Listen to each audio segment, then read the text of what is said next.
Pergi ke taman, memetik melati. Cakep. Melati putih, harum baunya. Cakep. Mari kita buka kisah penuh arti, menambah iman dan cinta kepadanya. Iya. Assalamualaikum warahmatullahi wabarakatuh. Waalaikumsalam warahmatullahi wabarakatuh. Alhamdulillahi rabbil alamin. Wassalatu wassalamu ala asrafil anbiya wal mursalin wa ala alihi washabbihi ajma'in. Amma ba'd. Kepada dewan juri yang terhormat dan seluruh jamaah yang dimuliakan Allah Subhanahu wa taala. Sebelum kita masuki inti kisah, coba kita renungkan sejenak kehidupan kita hari ini. Di zaman sekarang, kita lebih sering merasa cemas, panik, atau overthinking karena masalah-masalah hidup, entah itu mikirin masa depan atau urusan pekerjaan. Kadang kita merasa gampang kesepian hingga putus asa.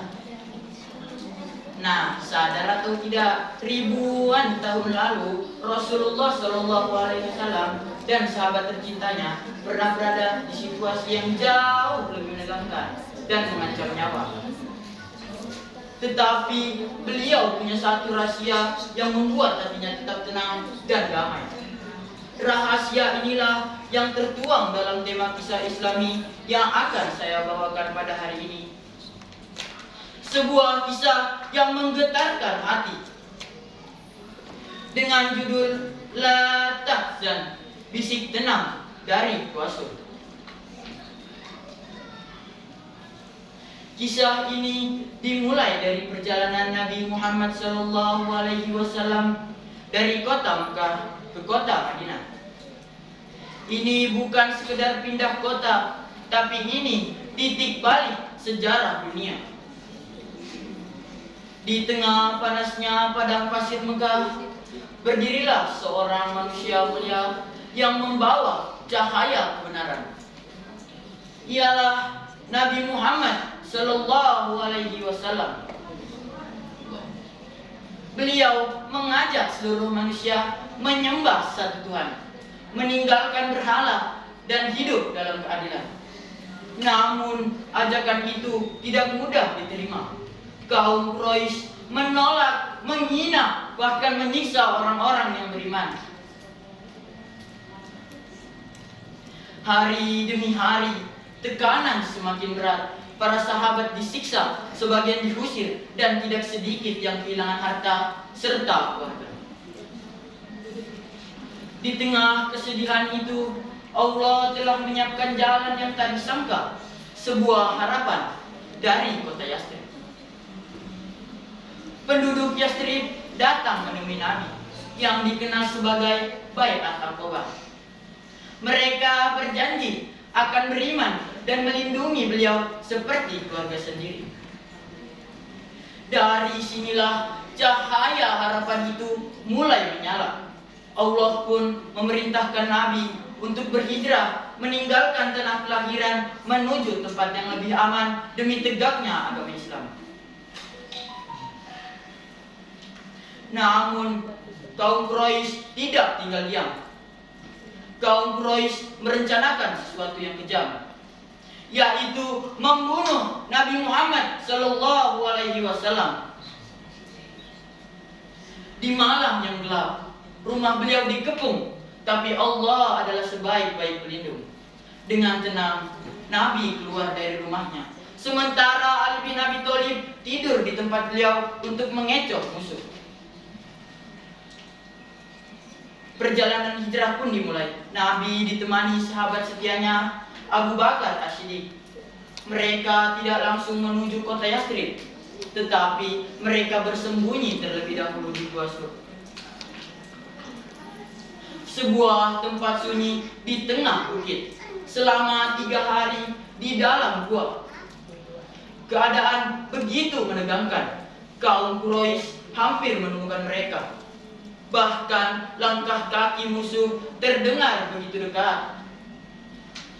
Saat mendengar langkah kaki para pemburu dari kaum Quraisy tepat berada di atas langit-langit gua, suasana menjadi begitu mencekam. Kaum Quraisy, Abu Bakar As-Siddiq menatap Rasulullah dengan mata berkaca-kaca. Bukan karena takut dirinya celaka, melainkan karena sangat mengkhawatirkan keselamatan sang Nabi. Abu Bakar As-Siddiq berbisik dengan suara bergetar, "Wahai Rasulullah, seandainya salah seorang dari mereka melihat ke bawah kaki mereka, niscaya mereka pasti akan melihat kita." Mendengar kekhawatiran sahabat tercintanya, Rasulullah Shallallahu Alaihi Wasallam memandang dengan wajah yang penuh ketenangan. Lalu beliau berkata, "Wahai Abu Bakar, apa perasaan kamu terhadap dua orang manusia yang mana Allah menjadi pihak ketiganya? Jangan bersedih." Abu Bakar merasa cemas, namun Nabi dengan penuh keyakinan berkata, "La tahzan, innallaha ma'ana." Jangan bersedih, sesungguhnya Allah bersama kita. Quran Surah At-Taubah ayat 40.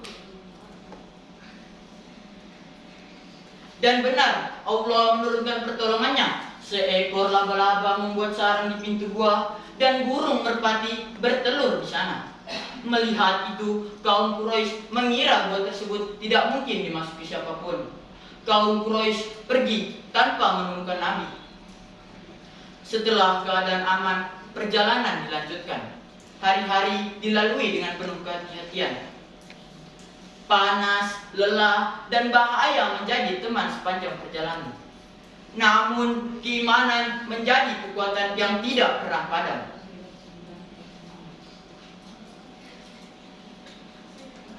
Akhirnya tibalah Nabi di kota Madinah.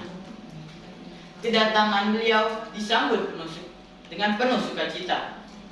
Anak-anak, wanita, dan kaum laki-laki menyambut dengan senyuman dan lantunan syair penuh cinta. Di kota itulah Nabi membangun kehidupan baru, yaitu membangun masjid sebagai pusat ibadah dan persatuan, mempersaudarakan kaum Muhajirin dan Ansor, menegakkan keadilan dan kedamaian melalui piagam Madinah. Hijrah bukan sekedar perpindahan tempat, tapi ia adalah kisah tentang keberanian meninggalkan yang dicintai demi ketaatan kepada Allah Subhanahu wa Ta'ala. Kisah tentang kesabaran di tengah ujian dan keyakinan bahwa pertolongan Allah selalu dekat. Dari peristiwa hijrah Nabi Muhammad Sallallahu Alaihi Wasallam, kita belajar bahwa setiap kesulitan pasti ada jalan keluar, selama kita tetap berpegang teguh pada iman. Dan sejak saat itu, cahaya Islam menyebar ke seluruh penjuru dunia dan menerangi hati manusia hingga hari ini. Teman-teman dan para jamaah sekalian, lewat indahnya kisah Gua Sur ini, kita diingatkan kembali bahwa yang namanya hijrah itu tidak harus pindah secara fisik. Di zaman sekarang, hijrah bisa berarti kita pindah dari kebiasaan buruk menuju kebiasaan yang lebih baik. Ketika masalah lagi berat banget, yuk kita bisikkan ke dalam hati kita kalimat indah ini. Sekali lagi, la tahzan, innallaha ma'ana. Jangan bersedih, sesungguhnya Allah bersama kita. Demikian kisah Islami yang dapat saya sampaikan. Semoga kisah Islami yang saya bagikan hari ini bermanfaat bagi saya pribadi dan seluruh jamaah di sini. Hijrah Nabi penuh makna mulia. Burung merpati terbang ke awan. Hinggap sebentar di dahan cemara. Semoga kisah jadi pelajaran. Saya Muhammad Nizam Al-Musadat pamit undur diri. Wabillahi taufiq wal hidayah. Wassalamualaikum warahmatullahi wabarakatuh.